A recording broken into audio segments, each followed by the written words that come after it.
It's almost as if there is this proportional template. You know, the way it's been described is the ancient master builders were attempting to replicate the processes by which God built the universe. This is why Freemasons refer to God as the great architect, because God geometrizes, that all of creation has this geometry inherent in it. And when you start looking, it's there. Yeah. You can see it, or to the point where, no, you cannot dismiss this as coincidence anymore. Yeah. There's some kind of a pattern here. Just consider the fact that the government holds all the secrets, all the technology, all the advanced knowledge, much of which the public rarely hears about. It's compelling to realize that even within top levels like the Pentagon, there's acknowledgement of ancient technologies. You really can't make this stuff up. It becomes clear that while these truths are known within government circles, mainstream attention often overlooks them. The general public, distracted by consumerism, misses out on these significant revelations. The situation begs the question, what other profound knowledge remains hidden in plain sight? I need to introduce you to my friend Chris Beck. He used to work for he was a SEAL, and then he worked for the Pentagon. He's basically, in a nutshell, a mad scientist, a brilliant mind, but he talks a lot about everything is frequency and vibration. See, that's exactly the direction I would go. I think we're kind of in this phase right now where it's essentially trying to reverse engineer what these peoples of long ago were up to with all of this stuff. Okay, now let's dive into plasma, a topic that might sound like it's straight out of a sci-fi movie, but is very much a part of our universe. Plasma isn't just something you find in blood or TVs. It's the fourth state of matter, and it's everywhere, from the sun to the stunning aurora borealis. What's fascinating is how plasma behaves when free from the bonds that hold together solids, liquids, and gases. When electrons and neutrons become disassociated, we get this vibrant, electrically charged state that can be shaped by magnetic fields. But here's where it gets even more interesting. Under the right conditions, plasma can organize itself into structures that look like something out of a cosmic blueprint. Imagine if we could harness this behavior. What could we do with a material that self-organizes in response to frequencies and vibrations? Well, Randall will tell you exactly that. The mind-blowing technology that actually exists today in the world but might be suppressed. It's a deep dive into how ancient knowledge paired with modern science could be unlocking extraordinary technologies that seem like magic to us. These technologies, which manipulate the fundamental principles of nature like plasma, could revolutionize everything from energy to environmental restoration. Now, let's listen to Randall Carlson as he unravels these hidden truths and offers us a glimpse into what might be one of the most transformative discoveries of our time. The sun is plasma. Aurora borealis, the northern lights, is plasma. It's the fourth state of matter.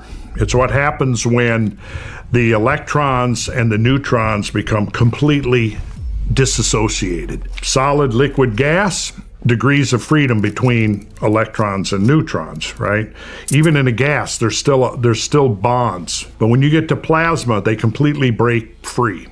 So now you have electrons, neutrons become ions, and because they're electrically charged, they can be influenced by magnetic fields. And they also have this tendency to self-organize under the right conditions. If you apply the right frequency, it's like they spontaneously organize into toroidal forms. And then what happens is that, if you look at a torus in cross-section, it looks like an infinity sign. Here's what you do. Visualize a sphere with a North Pole and a South Pole.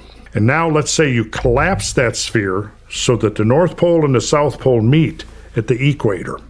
So now you've got this like indentation in the north and the south. What then happens is that you get this electron or ion or both stream starts spiraling down that funnel, and as it's spiraling down, it's increasing and increasing in rotational velocity. Now, in the northern hemisphere, say, it's going clockwise, and in the southern, it's going counterclockwise. And they meet at the equatorial plane. And that's where something really interesting happens that I don't understand. Something happens there that's almost supernatural. And it's all based upon the ancient numbers. And they're developing technologies right now, and they have been. I was recently contacted, and given the go-ahead that I could talk. I've been sitting on this for 7 years without talking about it because they asked me not to talk about it until they had their patents in place and their licensing. That's all happened since last summer. So we're now free to talk about it. I'm going to lay this on Graham so he can look at it too, because I really want to get Graham's feedback on this. I mean, would it be fair to say that there's an element of a rediscovery of a Yes. lost technology from the past? And so through this technology, they're able to move stones or cut stones or all the above? All the above. And even transport them? Whoa, Yes. what is all this?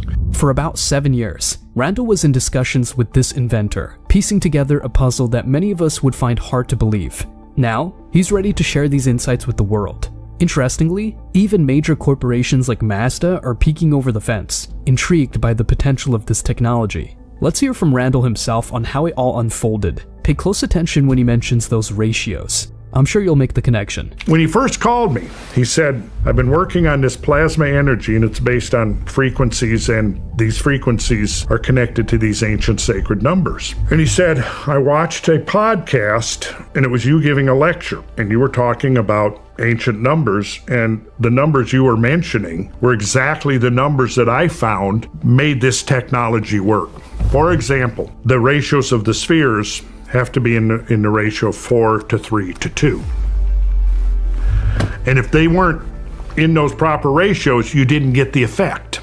Randall introduces an intriguing element to the discussion: the significance of certain numbers that appear repeatedly in ancient cultures, sacred geometry, and natural frequencies. These numbers, such as the one often referred to in esoteric circles, are believed to hold the key to understanding the universe's very fabric. Throughout history, these special numerical sequences have been revered not just for their mathematical beauty, but for their alleged ability to influence the physical and spiritual realms. For instance, these numbers are found in the architectural dimensions of ancient structures and in the tuning of musical instruments believed to resonate with natural energies. Randall's exploration isn't just an academic exercise, it's about practical application. He reveals that the effectiveness of the plasma technology he has been studying hinges on these precise ratios and frequencies. His discussion brings a scientific rigor to what might otherwise seem like mystical assertions, connecting these ancient numerical concepts to groundbreaking contemporary technologies.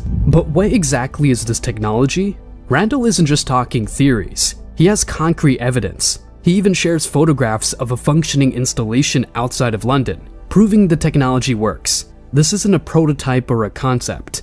It's a real, operational example of how ancient numerical knowledge can be applied to modern energy solutions. I was reluctant to talk about it. You know, I went on Rogan's show with Graham Hancock a year ago last November, and I had already been in contact with Malcolm, one of the preeminent inventors and developers of technological applications of plasmas. I hadn't decided yet whether he was for real or not, but I'd been talking to him distance for over 7 years, and his story never changed.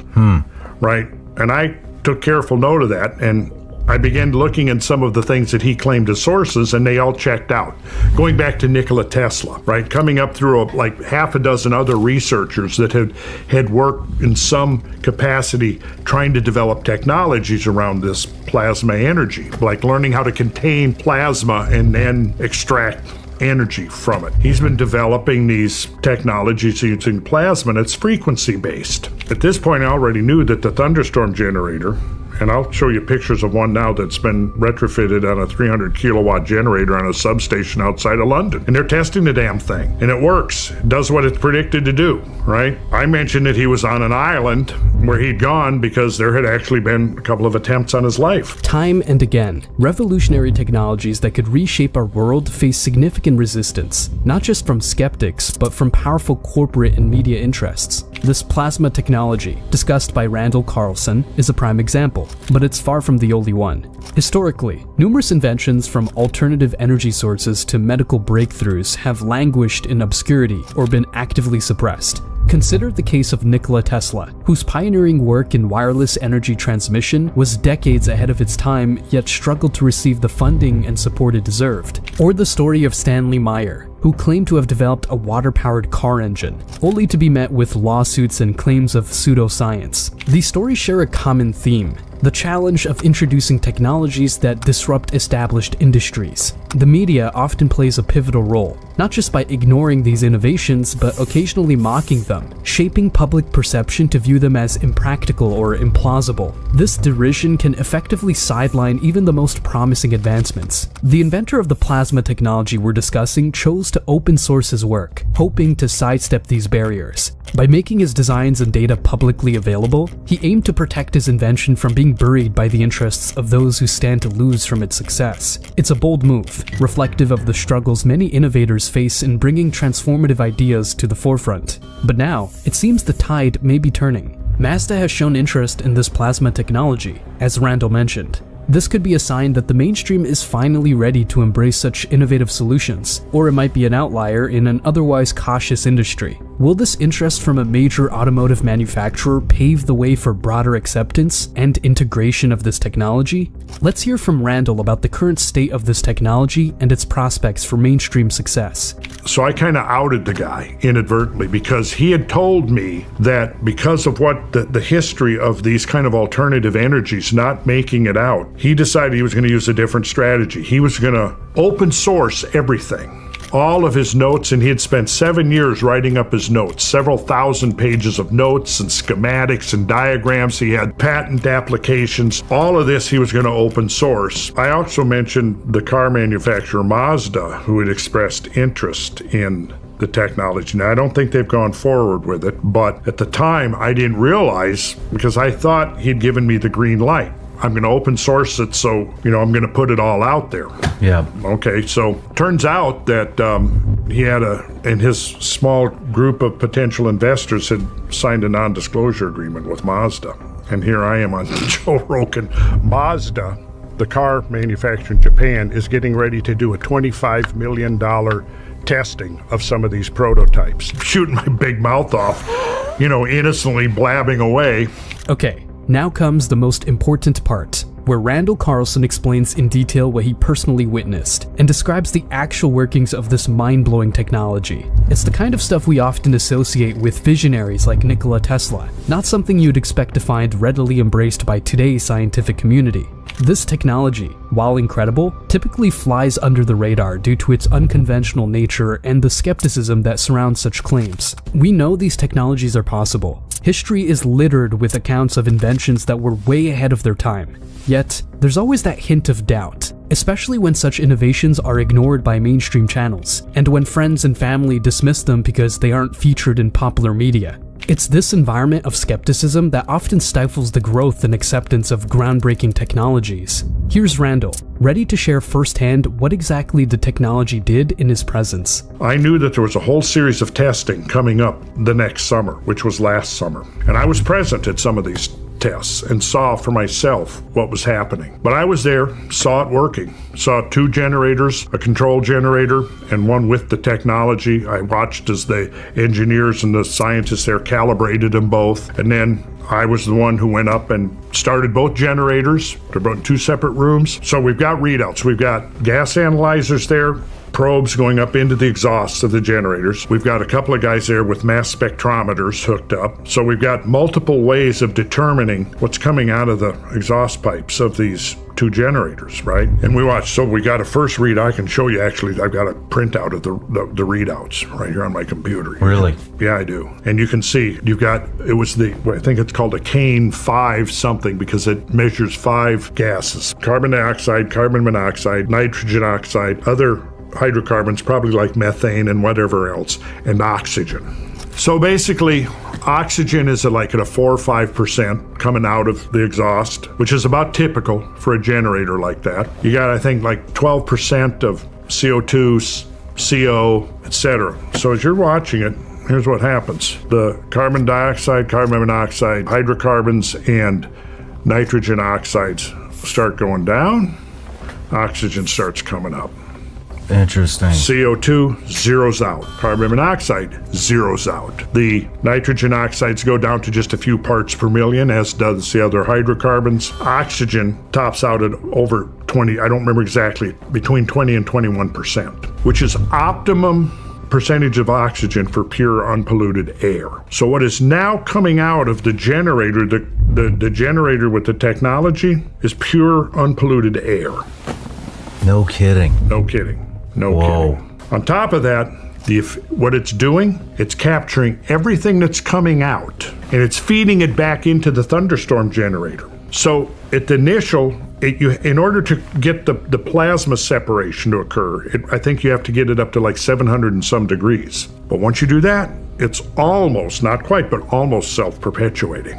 And you just have to replenish the water. Like, I forget, however few hundred hours that it runs, you have to replenish the water. And that's it. Man, and you've seen this. Oh yeah, I've seen it.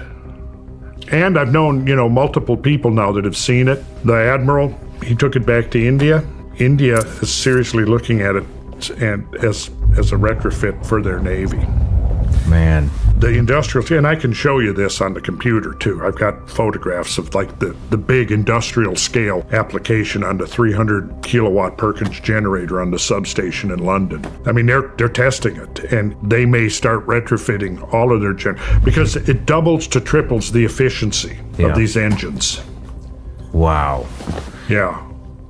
Wow. And you think that they had this back in ancient times? Randall Carlson shared his first-hand experience with the groundbreaking technology that challenges our current understanding of energy and environmental management. He described witnessing tests on a technology that effectively manipulates and transforms exhaust gases in real time. Here's the science of what Randall observed. 2 generators were set up, one as a control and the other equipped with this revolutionary technology. Various instruments, including gas analyzers and mass spectrometers, monitored the outputs. Initially, typical readings were recorded: oxygen at about 4 to 5%, carbon dioxide around 12%, and other gases like carbon monoxide and nitrogen oxides present in smaller amounts. As the test progressed, something extraordinary happened. The levels of carbon dioxide and carbon monoxide began to drastically decrease, eventually zeroing out. Nitrogen oxides and other hydrocarbons also reduced to just a few parts per million, while the oxygen levels significantly increased, stabilizing at an optimal 20 to 21%, the ideal for unpolluted air. This technology doesn't just filter, it transforms. It appears to catalyze a reaction where harmful pollutants are not just captured, but converted, likely into less harmful substances, with oxygen being one of the byproducts. This suggests a form of plasma-induced reaction, where high temperatures achieved in the generator cause a breakdown of chemical bonds, allowing new formations. This is supported by the need to reach temperatures around 700 degrees to initiate the process. The implications of this are staggering. The technology is essentially turning pollutants into breathable air, and it's doing so in a self-sustaining cycle, only requiring periodic water replenishment. Observers, including seasoned scientists and engineers, were baffled. Even Randall, with all his experience, described the effects as nearly impossible, a sentiment echoed by others who could only verify the results repeatedly without fully grasping the underlying mechanics. Moreover, the potential applications extend beyond simple pollution control. Discussions have explored how this technology could be adapted for space travel, submarines, and even converting hydrocarbon pollution in oceans into useful proteins.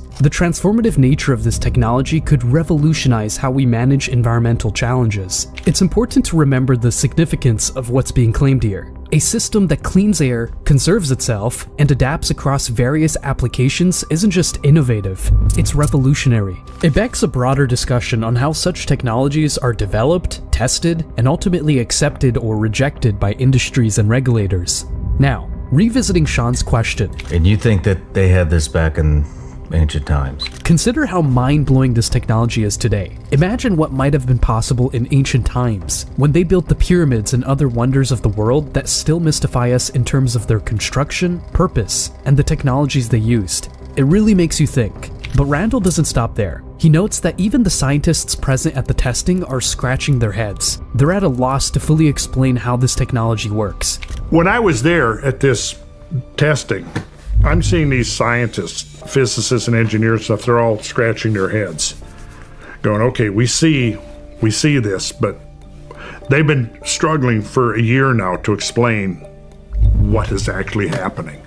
He says, I'm the biggest skeptic around, and what I saw can't happen. What I saw is impossible, but I saw it. He's there with his, he had a thermal analyzer. And we've got videos of him here and there testing as this stream of stuff is moving through these cylinders and pipes and stuff. And literally with 4 inches, the temperature can change by over 100 degrees Fahrenheit. And he says, this is impossible. He says, I kept testing and testing and testing with my thermal analyzer, and it came up the same every time. He says, I'm not sure what. He says, we're just at the beginning of trying to figure out what the hell is happening here. But then he went in to discuss the potential applications of it. Now, one of the big questions is okay, when you do look at these readouts, okay, carbon dioxide, the other things go down. In some cases, zero out. In other cases, it doesn't zero out entirely, but it's only a small fraction of what it had been. Meanwhile, the oxygen's gone up. So then the question, okay, where did the carbon dioxide go? Where did the carbon monoxide go? Well, it looks like it somehow got transmuted on the atomic level into oxygen. And how bizarre that the concentration of oxygen coming out of the exhaust pipes is the optimum oxygen that we would want for unpolluted, breathable air. And that's what's coming out.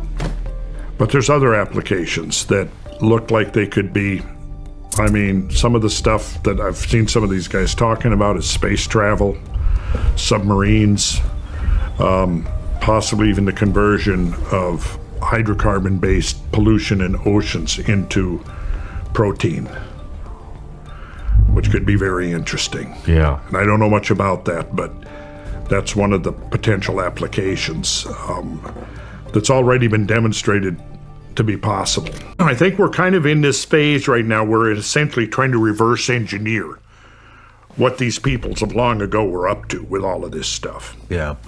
And I ultimately think it's technological. It's fascinating stuff, isn't it? Isn't it though? Oh, yeah. Okay, so I go on Rogan with Graham Hancock. And Graham invited me to go on with him. We'd been on there before multiple times. And I had, when Graham was researching his books and stuff, in at least one case, I'd been out in the field with him at least a couple of times, guiding him and showing him evidence in the landscape for these tremendous catastrophic events, which he then documents like in the book Magicians of the Gods. I think there's 2 chapters in there devoted to our travels together and the things that I was showing him. Well, anyways, before we go in, he says, because, Graham has been attacked left and right by the mainstream guys, the archaeological establishment and all. He says, let's not get into talking about ancient technology. Okay, if you don't want to, I'm fine. I'm happy to talk about mass extinctions or giant floods or asteroid impacts or whatever. I'm sure, yeah. Well, then the issue came up of the ancient builders and how they moved 200-ton stones. So Joe is like, well, did they have some technological means? And if you go back and watch that November show from, like, they kind of like both look at me. Well, wait a minute now. I'm thinking, I just said I was not going to talk about that, right? So I was evasive. But Joe, you can like, you'll see, like I'm trying to not talk about it. And Joe, no, well, come on, what do you. So I mentioned that, well, I'd been talking to this inventor for about 7 years, and he's been developing these technologies using plasma, and it's frequency-based, right? And at this point, I already knew that the thunderstorm generator, and I'll show you pictures of one now that's been retrofitted on a 300-kilowatt generator on a substation outside of London. And they're testing the damn thing. And it works. It does what it's predicted to do, right? Now, I knew at the time, this is February, a year ago last month, I knew that there was a whole series of testing coming up the next summer, which was last summer.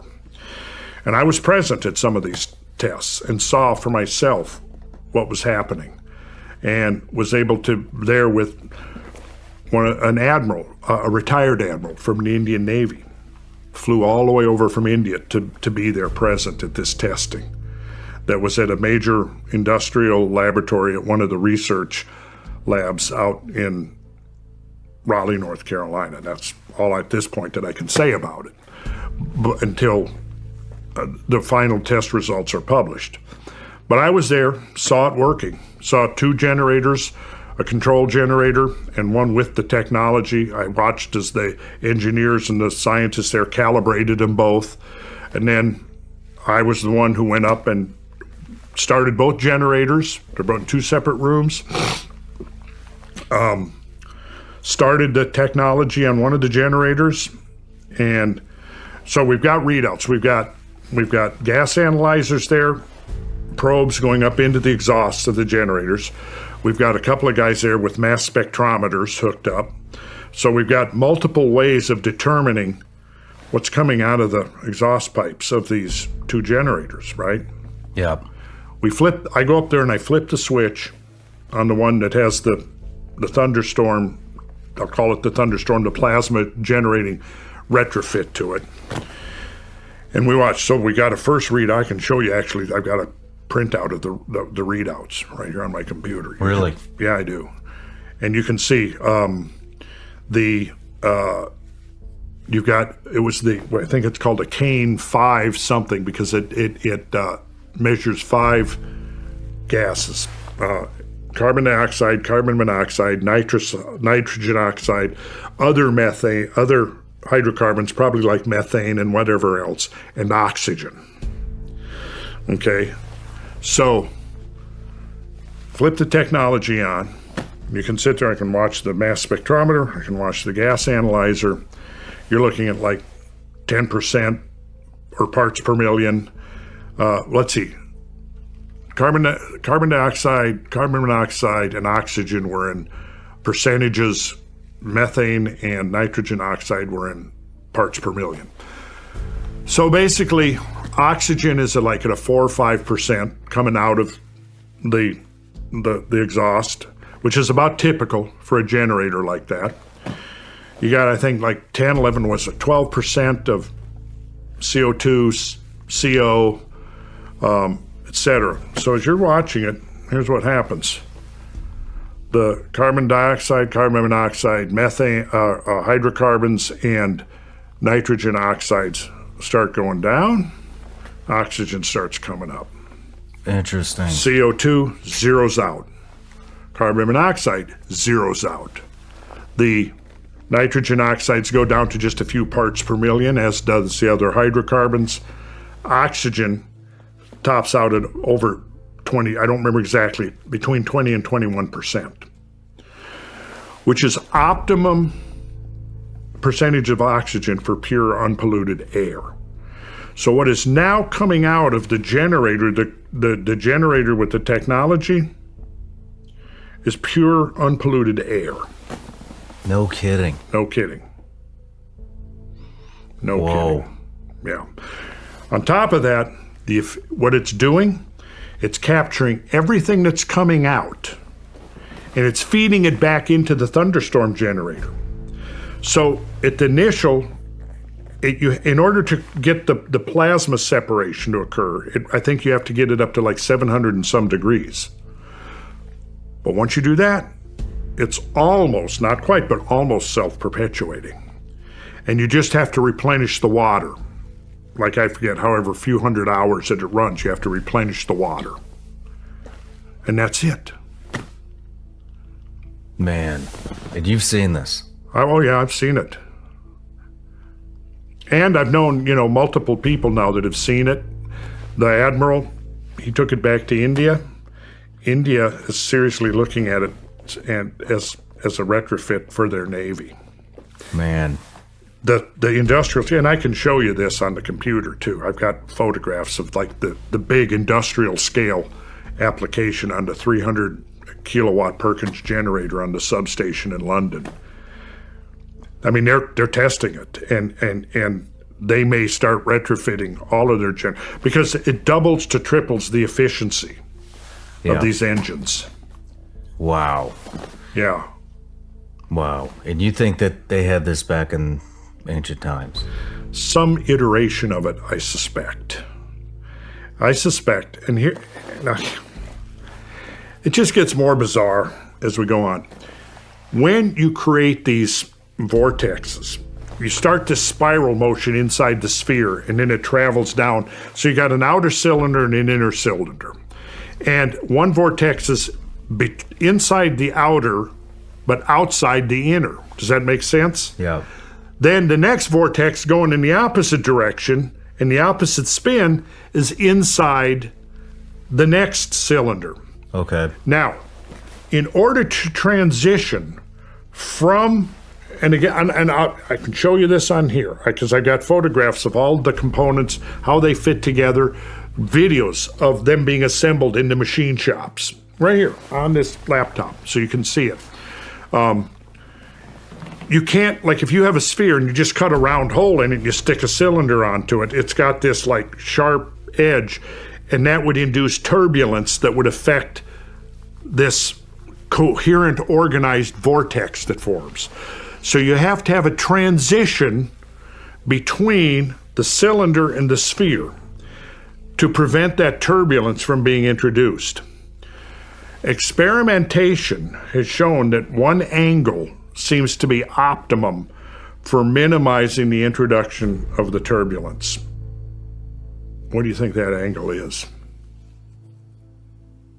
I don't know. 51.84 degrees. Slope to base of Khufu's pyramid. Another coincidence? I don't know.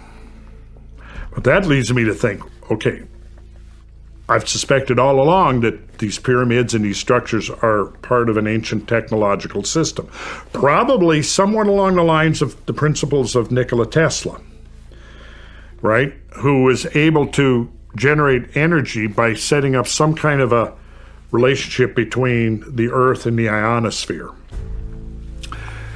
I don't know what's going on there. I'm still trying to figure out. Listen, I was in kindergarten 2 years ago. Now I'm in first grade.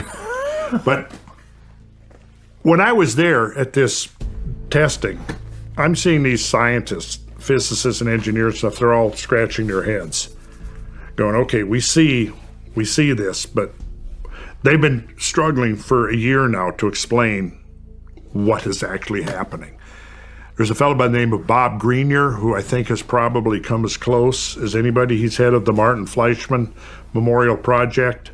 Martin Fleischmann was one of the pioneers in these alternative energies, particularly working with plasma. Brilliant mind. He came on board about a year ago, and he was there was a Tesla Tech conference in last summer in Albuquerque, and my pal and partner in HowTube.com did the live streaming out to, I don't know, a couple of thousand people around the world that paid to be able to witness. And what they did in front of a live audience on a stage is they brought in a generator and retrofitted it right there. And as a result of that, several things happened. From there, it went to this research lab in North Carolina. From there, it went to a conference in Zurich where it was presented. Malcolm then went and spent 2 months in India demonstrating and building prototypes. And so, I mean, this is the phase where it's at now. Let's see, what else? So they're really looking at this. What? People are really paying attention to this. People are starting to pay attention to this. Yeah, that's exactly right. So there's a really interesting video that I would recommend watching. It's an interview with the gentleman is named George Lush. He works in high performance metals. He contracts, he's third generation. Their company, I think, was founded in 1951. He's contracts to the aerospace industry and NASA and all of this, these high performance alloys and stuff. And he did the annealing of this thunderstorm generator in England. And there's an interview, like a 20-minute interview with him afterwards, and it's really worth watching because he says, I'm the biggest skeptic around. And what I saw can't happen. What I saw is impossible, but I saw it. He's there with his, he had a thermal analyzer. And we've got videos of him here and there testing as this stream of stuff is moving through these cylinders and pipes and stuff. And literally with 4 inches, the temperature can change by over 100 degrees Fahrenheit. And he says, this is impossible. He says, I kept testing and testing and testing with my thermal analyzer, and it came up the same every time. He says, I'm not sure what, he says, we're just at the beginning of trying to figure out what the hell is happening here. But then he went in to discuss the potential applications of it. Now, one of the big questions is okay, when you do look at these readouts, okay, carbon dioxide, the other things go down. In some cases, zero out. In other cases, it doesn't zero out entirely, but it's only a small fraction of what it had been. Meanwhile, the oxygen's gone up. So then the question, okay, where did the carbon dioxide go? Where did the carbon monoxide go? Well, it looks like it somehow got transmuted on the atomic level into oxygen. And how bizarre that the concentration of oxygen coming out of the exhaust pipes is the optimum oxygen that we would want for unpolluted, breathable air. And that's what's coming out. Man, that is... And George Howard was there. I watched him do this. He got down with his mouth right there and started huffing the plasmoids or whatever coming out, to show, yeah. He did the same thing at the Tesla Tech conference in Albuquerque. We've got it on video, him getting down there and huffing. It's a running joke now, that he got down there and was... And they initially started up the generator on the stage, and once the generator got warmed up, the fumes coming out got so strong that they had to move the generator out onto the loading dock. Then they turned the technology on, and within a few minutes, instead of all this pollutant and stuff coming out, it's air. Slides off camera here. Yes, I did. Why don't we just start with the clean energy, the clean emissions? You had a great slide that showed what. Yes, I did. Well, this was part of the testing that was done last summer. There's been 4 or 5 tests now that have been done showing various results. And the slide that I showed you was last summer. It was a generator. Should be right about, well, where is it? Should be right about here, just about coming up. And what this did, here we go. So this was a generator. This generator here was a Honda run by a gasoline generator. So it's a Honda jet, small, the kind you could actually use in a small shop or even as a home generator, right? Now, so what we did was we had 2 rooms with 2 generators. One to be left normal and the other one to be retrofitted with the plasma technology, right? So this is in a large scale, and this is in an industrial laboratory, right? There's about 10 or 12 people there, various backgrounds, scientific and engineering and industry professionals in the group, including me. I was there. I got invited out, so hell yeah, I want to see this thing, because a lot of people have said to me, well, have you ever seen this working? I said, well, no, but I know some credible people that have seen it working and vouch for it, but yeah, so I'm going to go. I want to see it for myself. So went out there.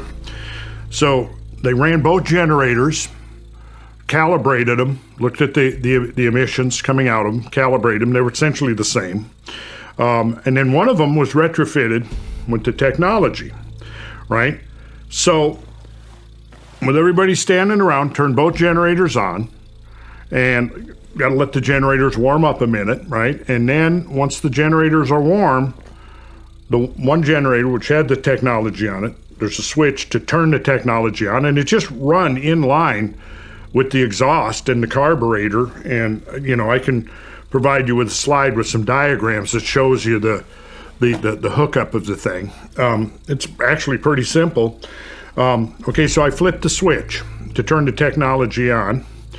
And I flipped the switch at 11 minutes and 53 seconds after 10 a.m. in the morning.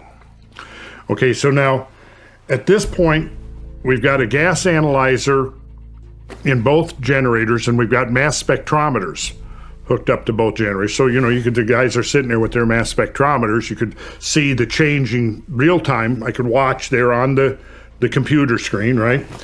So when I turned the technology on, there was, and it's called a Kane, let's see, what is it? Kane 5 analyzer or something, because it can measure concentrations of 5 different gases. So you got carbon dioxide, carbon monoxide, oxygen, other hydrocarbons, which probably is mainly methane, but then also nitrogen oxide. So those 5, right? So carbon monoxide, carbon dioxide, and oxygen are being measured in percentage, and hydrocarbons and nitrous oxides are measured in parts per million. Okay, so now at the point where we're about ready to turn the technology on, the emissions are showing that 9.3% coming out of the exhaust is carbon dioxide, 9.3%. Carbon monoxide is showing 5.48%. Oxygen is showing 4.66%. Hydrocarbons, 199 parts per million. And nitrogen oxides, 27 parts per million.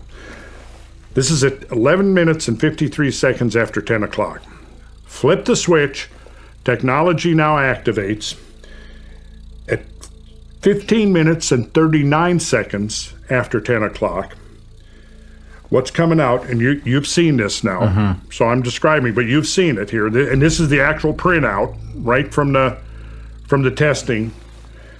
At 15 minutes after 10 o'clock, carbon dioxide has gone from 9.3% to 0. Carbon monoxide has gone from 5.48% to 0. Hydrocarbons have gone from 199 parts per million to 58 parts per million. And nitrous oxides have gone from 27 parts per million to 4 parts per million. And oxygen has gone from 4.66% to 20.97%. Interesting. So this is clean. So don't ask me to explain what's gone on here, other than something on the atomic level. There's some thoughts out there that essentially what we're seeing here is almost like proof of alchemy. We're seeing transmutation, and I'm not making definitive declaration that this is what it is. It's just what it appears to be, that there's a transmutation of elements on the atomic level. Because the question becomes, okay, if you had 9.3% carbon dioxide, 0, what happened to the carbon dioxide? What happened to the carbon monoxide? They're gone. They're gone. Well, where did all that extra oxygen come? We're talking about, let's see, from 4.66% to 20.97%. So almost 5 times the concentration of oxygen is now coming out of that exhaust. Is it possible? I mean, is it even conceivable that somehow the carbon dioxide, carbon monoxide, hydrocarbons, nitrous oxides were broken down at the atomic level and transmuted into oxygen? I don't know. And I know there's a lot of really smart people who are right now trying to figure out what the fuck this means. So, wow. Now, how is this hooked up to the generators? Well, you've got an intake of fresh air, and then it's recycling. It's taking the stuff that would be exhausted and refeeding it back into the thunderstorm generator, which is one of the 3 components of the whole technology. You've got a pre-ionization chamber where the air is drawn in just ambient air is drawn into this chamber, and it's subjected to infrared light at roughly 100 microns, right? That it pre-excites the electrons in the atoms coming in. It is then fed into what is called, we're calling the bubbler. And this is the instrument where billions of microscopic bubbles are created. That's fed into the thunderstorm generator, where I was describing earlier is a series of concentric spheres and rings that set up this vortex, this whirling vortex in opposite, from clockwise to counterclockwise. And when we, if you get me back, we can figure out a way to like share some graphics and images so people can see at home. And what I'm interested in is getting a lot of minds on this, because I think the more brains we've got on this, sooner we're going to be able to figure out what the hell is going on here. So I mean, we can hook this thing up, we can run the tests, we can see the results of the tests, and now you got like 10 guys standing there with various backgrounds, scientific backgrounds, engineering backgrounds, industry professionals, all scratching their heads going, okay, what the hell is going on here? I'm getting a little confused. Is this powering the generators or cleaning the emissions? Both. Or both? Both. Yeah. But it does, so it requires fossil fuels initially, because in order to generate the plasmas in the first place, I think it's like 700 and some degrees. But then once the process is started, it's almost, not quite, but it's almost self-perpetuating. Almost. Wow. And I think, I would recommend, like I showed you, Alchemical Science. Jordan Collin has done a really good, and he's ahead of me on this one, because he's been able to focus almost full time for the last 4 to 6 months on this. So he's got some really interesting ideas, and he's also been communicating with the inventor Malcolm Bendel prolifically. So he's got some interesting ideas about what's going on, and I would recommend going to his site, Alchemical Science, and watching. He's got like 6 or 7 or 8 videos now he's done, where he's really breaking it down and explaining what he thinks is going on. Then there's others I would recommend.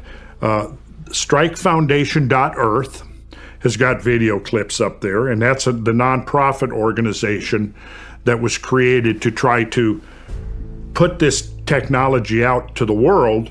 Now, there are several patents that have actually, I think, been approved now, applications of the technology, but I kind of look at this almost as analogous to, 120, 130 years ago where we were with alternating current electricity.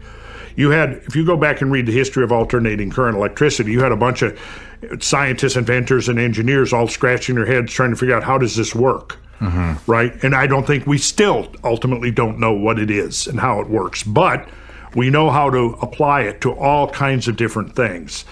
And I think that this is sort of analogous to that, in that there's all kinds of potential here.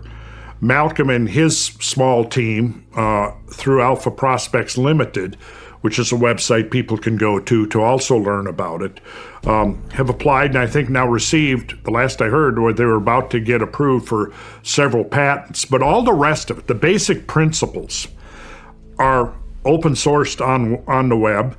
So Jordan Collins has gotten with a small group of, I'd say, like backyard mechanics that are like going to do a whole series of internal combustion engine retrofits. And there's guys now who are, as we speak, like retrofitting their pickup trucks, right, to see if it works. And now the technology was presented at the Tesla Tech Conference in Albuquerque. It was presented at a alternative energy technology conference in Zurich, Switzerland. And now, like we talked about earlier, the Indian Navy is very interested in looking at it. And Malcolm has spent a couple of months in India demonstrating the technology and how it works. One of his colleagues, Phil Dubois, but still there. They've been there about 3 months now. consulting with the Indian government. Now, here's the interesting thing. If you read the Vedas, the Vedic literature, there's all kinds of descriptions of stuff in there that sounds very technological. Like, you ever heard of the Vimana? I haven't. Okay, so the Vimana is in the Vedas, it describes, I think it's the Rig Veda, but in some of the Vedas it's describing the Vimana, and it is a flying machine. That's what it's describing.